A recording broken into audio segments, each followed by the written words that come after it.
बारिश में 5 जुगाड़ू बहू, घर और रसोई। जहां बड़ी बहू सुधा चूल्हे में खाना बनाते हुए खिसिया कर बुदबुदा रही थी। मुश्किल से मचान पर से 7-8 तोड़ी टूटकर निकली हैं। ये भी बनने के बाद गलकर इतनी थोड़ी हो गई कि इतनी से तरकारी में 12-13 जनों को कैसे खिलाएंगे। गुंजा, चावल धो दिया हो तो जल्दी से ले आओ। जेठानी जी, अभी चावल नहीं धुला, इतनी देर से चंपाकल चला रही हूँ, लेकिन अभी तक अंदर से काई जैसा जमा जमा पानी निकल रहा है। हर महीने हम लोग इस मकान में रहने का 3-4 हजार रुपए किराया भर देते, लेकिन फिर भी पीने के लिए मीठा पानी नहीं लगा। इस हैंडपंप का खारा पानी पीना पड़ता है। गर्मी में पानी में किन किन रेत निकलती है और बरसाते लगते ही काई का जमा पानी निकलना लगता है।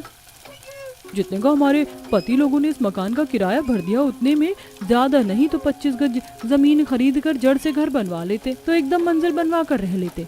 हर महीने कम से कम हम 5 बहू को ये टेंशन तो नहीं लेनी पड़ती कि मकान मालिक कब आकर किराए के लिए टोक जाएगा। मेरी तो समझ में नहीं आ रहा, इस पानी से चावल धोने के लिए काई कैसे अलग करूं। तभी मंजली बहू रीता जुगाड़ लगाती है और एक सूती की कतरन हैंडपंप के पानी निकलने वाले मुंह पर बांध देती है, जिससे पानी साफ आने लगता है। लो, मैंने इस काई का जुगाड़ कर दिया, अब धो लो चावल। वैसे मानना पड़ेगा मंजली जेठानी जी के अद्धांत से जुगाड़ लगाया है आपने। अब हैंडपंप का पानी इस कपड़े से खुद ही प्यूरिफाई होकर छन कर आएगा। कुमुद ऐसा बोल ही रही होती तभी मौसम काला कर देता है। तेज तेज की बिजली चमकने के साथ आंधी उठ जाती है। लगता है तगड़ी आंधी पानी होने वाली है। अभी पूरी तरह खाना भी नहीं बना। देवरानी जी, जल्दी चावल धोकर दे दो, वरना बारिश आ गई तो चावल नहीं बन पाएगा।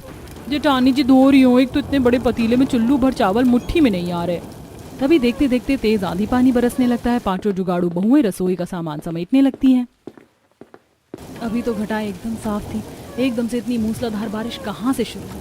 नुपुर, ये मिट्टी वाले मसालेदानी उठाकर अंदर ले चलो, नहीं तो भीग जाएगी। लाइए, उपले की टोकरी मुझे दे दीजिए जेठानी जी, मैं अंदर ले जाती हूँ।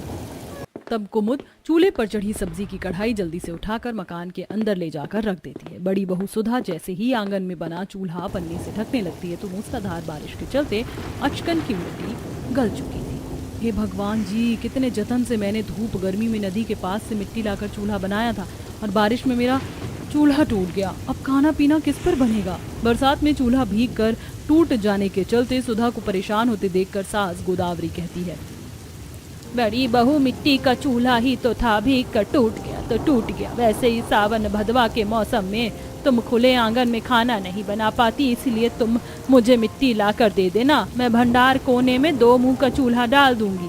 एक बार में दाल भात बनकर तैयार हो जाएगा। बारिश के मौसम भर मकान के अंदर में ही खाना पीना कर लो। जहाँ एक तरफ पड़ोसी अड़ोसी बारिश के मौसम में अपने पक्के मकान में आरामदायक जिंदगी बिता रहे थे, वहीं बरसात का मौसम लगा देखकर 5 बहुएं काफी परेशान हो जाती हैं, क्योंकि इस किराए के मकान में पिछले 10-15 सालों से गोदावरी अपने 5 बेटों, 5 बहू और उनके 3 बाल बच्चों समेत किसी तरह टाइम काट रही थी। लेकिन छत दीवार कच्ची और कमजोर होने के चलते बारिश के मौसम में इन्हें टपकती छत के अंदर रहन सहन करने में काफी परेशान होना पड़ता था। मूसलाधार बारिश से उनके मकान की छत चूने लगती है।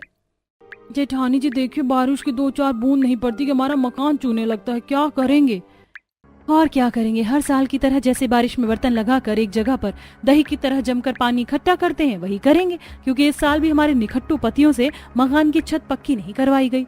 गुंजा के ताना कसने पर प्रभात भड़क जाता है और दोनों में झगड़ा होने लगता है।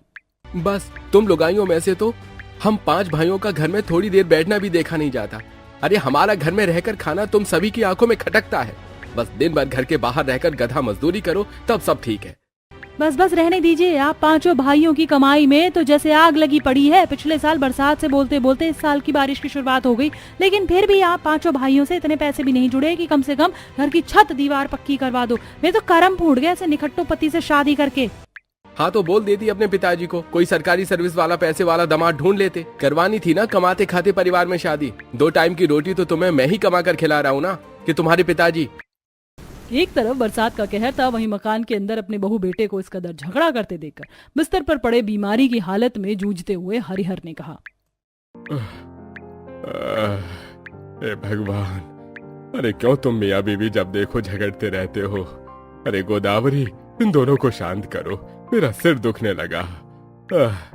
ओहो, तुम दोनों मर्द लुगाई को लाज लग रही है कि नहीं थोड़ी भी।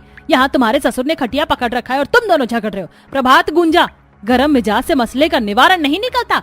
अब तो जो हालात सामने है उसे झेलना ही पड़ेगा।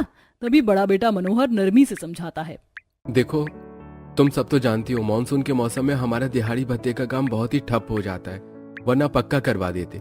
और वैसे भी किराए के मकान में रहकर खुद के पैसे लगाकर काम करने से मकानदार किराए में नहीं कटेगा। कुछ खाना बनाया है तो दे दो, हम खाकर काम पर जाएं।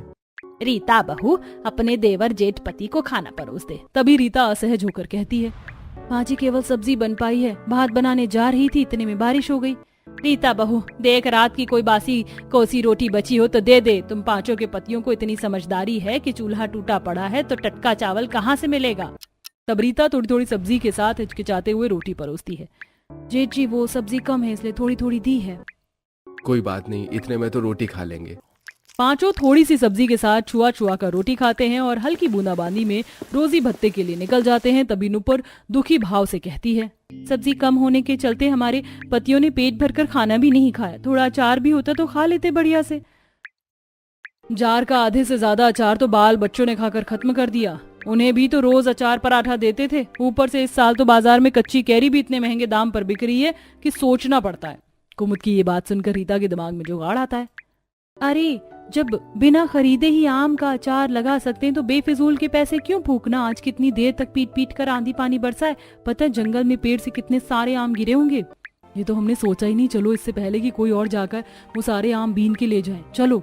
तभी बारिश में भीगे हुए दोनों बड़ी बहू रीता सुधा के बच्चे स्कूल से आ जाते हैं। माँ छोटी चाची आप सब लोग कहाँ जा रही हो, मैं भी चलूंगा। राजू बेटा हम जंगल जा रहे हैं, तुम्हारे लिए मीठे रसीले आम चुन कर ले आएंगे, तुम घर में रहो। थोड़ी देर में पांचों बहुएं जंगल पहुंच जाती हैं, जहां ठंडी ठंडी हवा चल रही थी और शाखाओं पत्तों पर जमी बूंदें गिर रही थी। जमीन पर बहुतायत के आम पेड़ से टूट कर गिरे थे, जिसे देखकर पांचों जुगाड़ू बहू खुश होकर जल्दी जल्दी चुनने लगती हैं। जरा देखो ये शहरी दशहरी कच्चे आम कितने बड़े हैं, पता है बाकी मालदे और लंगड़े आम की तुलना में इसमें काफी गूदा होता है और इसका अचार भी अच्छा लगता है और काफी समय तक टिकता है। वैसे कुछ देर की बारिश से मौसम के वातावरण में कितनी ठंडक आ गई है और पेड़ पौधों ने भी नहा लिया। तभी जंगल के बीच बनी मड़ई में से बूढ़ी दुलारी बाहर आती है। अब आई हो तुम बहुएं, मैं कब से तुम्हारी बाट जो रही थी। कैसी हो दुलारी दादी, तबीयत तो ठीक है? हाँ मैं तो एकदम चंगी वाली हूँ। पेड़ पौधों की शुद्ध ताजी हवा शरीर में लगती है, जंगल से ही फल चुनकर भरण पोषण कर लेती हूँ। वैसे दुलारी दादी आपको इतने घने जंगल में अकेले रहने में जंगली जीव जंतु का जोखिम नहीं लगता? रीता बहू इस जग में जानवरों से वफादार तो इंसान भी नहीं होता। एक कुत्ते को भी अगर तुम 2 टुक रोटी डाल दोगी ना तो इतनी भी खाकर संतुष्ट हो जाता है, तुम्हारे घर के बाहर बैठकर पहरेदारी भी करेगा। ये तो है दुलारी अम्मा, हम पांचों भी जंगल में जब आते हैं तो काफी सुकून ठंडक मिलता है, दिल करता है यहीं पर बसावट कर लें, किराए की भी भारी चिंता सर से उतरे। तब नुपुर नदी के किनारे हरे साग निकले हुए देखती है। सुधा दीदी, रीता दीदी, वो देखिए बरसाते लगते ही नदी में साग पनप गया है। पर नुपुर साग तो सर्दी के मौसम में होता है, बारिश में कौन सा साग पात होता है? मेरे देखने में तो खरपतवार लग रहा है। गुंजा जीजी मुझे भी साग की अच्छे से परख है, ये लाल चौलाई का साग है, बाजार में बहुत महंगा बिकता है, मैं खोट कर ले आती हूँ। नुपुर नदी के अंदर उतरकर उस लाल लाल चौलाई साग को खोटने लगती है। तभी उसके पैरों के नीचे काफी सारे पत्थरों का आभास होता है। लगता है इस नदी में घोंगे और सीप भी हैं। नुपुर देखो मौसम खराब हो रहा है, जल्दी से आ जाओ। हमारा चूल्हा भी तो टूट गया है, अब नदी के पास आए तो बलुआ मिट्टी ले लेते हैं। दोनों बड़ी बहू चूल्हा बनाने के लिए मिट्टी निकालती हैं, वहीं नुपुर नदी में से ताजा साग खोट कर बाहर आती है। जैसे ही पांचों बहू घर पहुंचती हैं तो मकानदार राजू को मार रहा था। दादी मुझको बचाओ, मोटे खड़ूस अंकल मुझको मार रहे हैं, मुझको बहुत दर्द हो रहा है। मकानदार जी छोड़ दीजिए मेरे पोते को। हरामखोर कहीं का, तूने मुझे मोटा बोला, अभी देख मैं तेरे कैसी खाल खींचता हूँ। तभी रीता बीच में आकर अपने बच्चों को ले लेती है। हे भगवान, राजू तो ठीक है ना? मकानदार जी इतने छोटे मासूम से बच्चे को मारते हुए आपको मोह नहीं आ रहा था? अरे क्या किया मेरे बेटे ने? ज्यादा दूध की धुली मत बन गोदावरी की बहू, एक तो तूने अपने बेटे को इतना चस्का कर रखा है, मेरे मकान का दरवाजा तोड़ दिया, खर्चा तो मेरा बढ़ गया ना। एक तो तुम पांचों की कसम कभी भी टाइम पर किराया नहीं देते, खाली कर जाओ मेरा मकान।